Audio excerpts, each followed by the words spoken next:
عن حفصة رضي الله تعالى عنها قالت قال رسول الله صلى الله عليه وسلم من لم يجمع الصيام قبل الفجر فلا صيام له رواه ابو داود والترمذي او كما قال عليه السلام.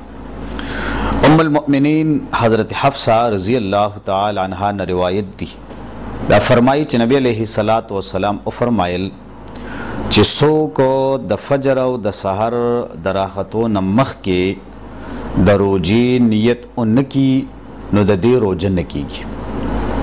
د رسول الله علیه السلام د دې حدیث مقصد او مطلب دا دی چې هر کله مسلمان یو عبادت کوي او د دې آغاز کوي نو د دې عمل او د دې عبادت د پاره نیت او اراده دا بنیادی شی دی.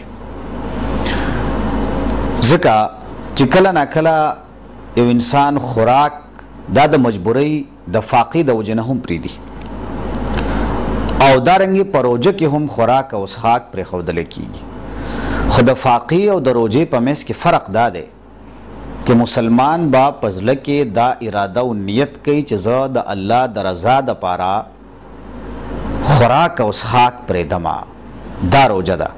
که دا نیت پکې ونشي او اسې څوک خوراک او څښاک پرېږدي نو بیا د روژې او د فاقې په منځ کې هیڅ فرق پاتې نه شو. لہذا یو خدا ده چې نیت حاضرول او نیت کول پکار دي. نبی علیه السلام د فجر او د سحر ذکر زکه وکړو چې چونکې د روژې آغاز د سحر نه کیږي، په دې بنیاد باندې نبی علیه السلام وفرمایل چې د دې نه مخکې د سحر د راختو نه مخکې د عزم او د اراده کول پکار دي چې زه به روژه نیسمه.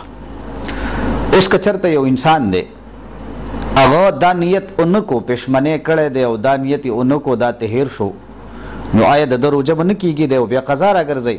نه د ده روژه به کیږي.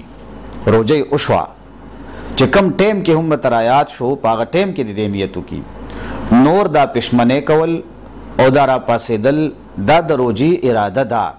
البته نبی علیه السلام د دې حدیث مطلب دا دی چې په شریعت کې چونکې د تمامو اعمالو دارومدار دا په نیت باندې نو نیت حاضرول او قوت او فیصله کول د یو نیک عمل دپاره دا بنیادي څیز دی.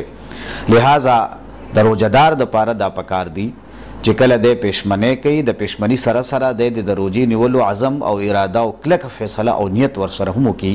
الله تبارک وتعالی دې زموږ او ستاسو دا روژې د اخلاصي نیت سره په خپل دربار عالیه کې قبول او منظور کړي.